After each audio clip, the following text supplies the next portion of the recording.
Tsiarova ny andro sabata na masina azy, enemana no iasanao sy anaovanao ny rahanao rehetra, fa sabata ny Jehovahandriamanitra ao ny andro fafito, izany no nitahiany Jehovah ny andro sabata sy nanamasinany azy. Eksodosy 20:1-9.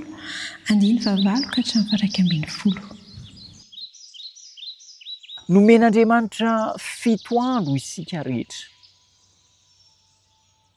Andro voalohany hatramin'ny andro fafito.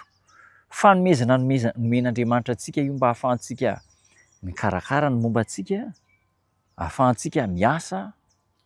Fa 9 andro amin'io fito io no antsika io. Ampiasaintsika amin'izay tiantsika ilana azy. Fa ny iray dia an'Andriamanitra. Ny didy folon'Andriamanitra ao amin'ny Eksodosy 20, manomboka amin'ny 15, dia hafa kely ny fanombohany manao hoe mahatsiarova ny andro sabata na masina. Mahatsiarova. Fa maninona moa natao hoe mahatsiarova? Antony anankiroa. Voalohany dia izao. Rehefa mihodina ny taona, taon-jato, fandimidimby eo, dia mety ho adino izy io. Dia izay no nahatonga an'Andriamanitra teny hoe mahatsiarova ny andro sabata. Aoka izany ho tadiditsika. Na roviana, tadidio ny andro sabata, anamasina azy. Ny antony faharoa mahatonga ny tenin'Andriamanitra teny hoe mahatsiarova dia tsotra ihany. Misy mahalala fa tsy miraharaha mihitsy. Ho an'ireny olona ireny koa izany dia hoy ny tenin'Andriamanitra hoe mahatsiarova ny andro sabata, anamasina azy. Enemana no iasanao sy anaovanao ny rahanao rehetra. Enemana, 9 andro no iasantsika, anaovantsika ny rahantsika, fa sabata ny Jehovahandriamanitra ny andro fafito. Ny fitandremana ny sabata zany dia manomboka amin'ny fanombohan'ny herinandro. Fa tsy hoe sabata isika voahatsiaro indao hitandrina ny sabata. Rehefa manomboka zany voalohan'ny amin'ny herinandro dia efa tsy maintsy fantatsika fa isy ny faran'ny herinandro. Tenin'Andriamanitra manambara, manamafy manao hoe haitsika rehetra eny amin'ny taksibe eny misy azy, eny amin'ny fiara fitaterana eny, raha mbola isy koa ny farany dia tsy foana ny fanantenako. Inona moa ny hevitra zany? Ety am-panombohana dia efa mieritreritra ny farany, ary rehefa mieritreritra an'izany dia tsy te hanao ratsy mihitsy sika satria fantatsika fa manam-piafarana ny zavatra rehetra. Ny herinandro koa dia tahaka an'izany. Manomboka amin'ny andro voalohany dia tsy maintsy misy farany. Inona ilay farany? Andro fafito. Inona ny antsoina azy? Andro sabata. Ka mandritra ny enemana zany ianao dia efa miomana ho amin'izay andro farany izay. Hoy ny eo am-bolan'ny razantsika, eo am-bolana malagasy manao hoe tanora ratsy fiary, antitra vao ratsy loaka. Manomboka any amin'ny fanombohana zany no fanomanana ny farany.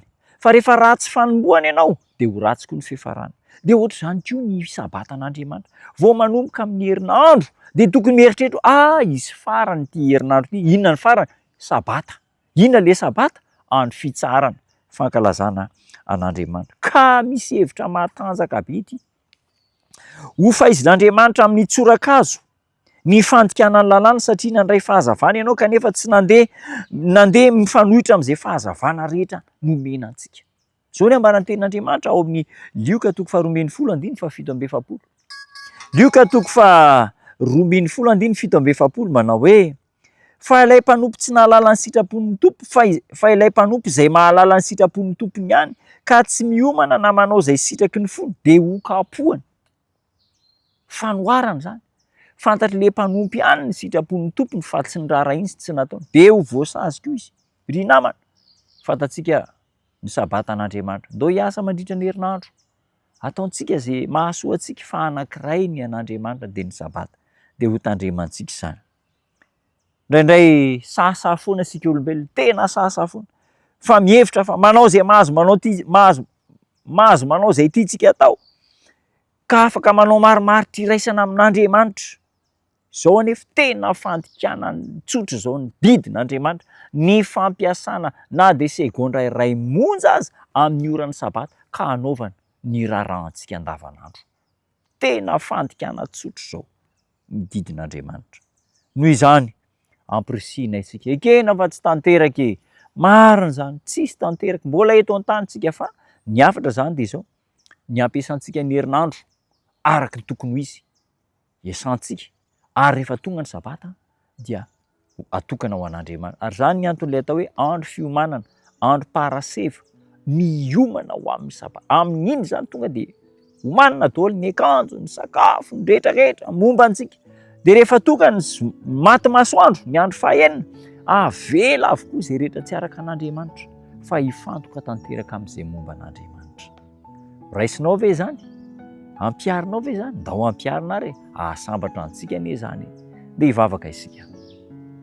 Tombon-tsara any an-danitra misaotra anao izay fa nomenao anay ny henandro mba ahafahana mikarakara ny momba anay, ny fianarana, ny fivelomana, ny asa aman-draharaha, anangonanay izay ilainay mandritra ny fiainanay, fa ny sabata kosa dia natokana ho anao ka omeo hery izahay mba hampiasana ireo 7 andro izay nomenao anay araka ny sitraponao, dia mba olona voata ambinina izay amin'ny anaranao Jesosy Kristy zoko malala no hanonako mivavaka. Amen.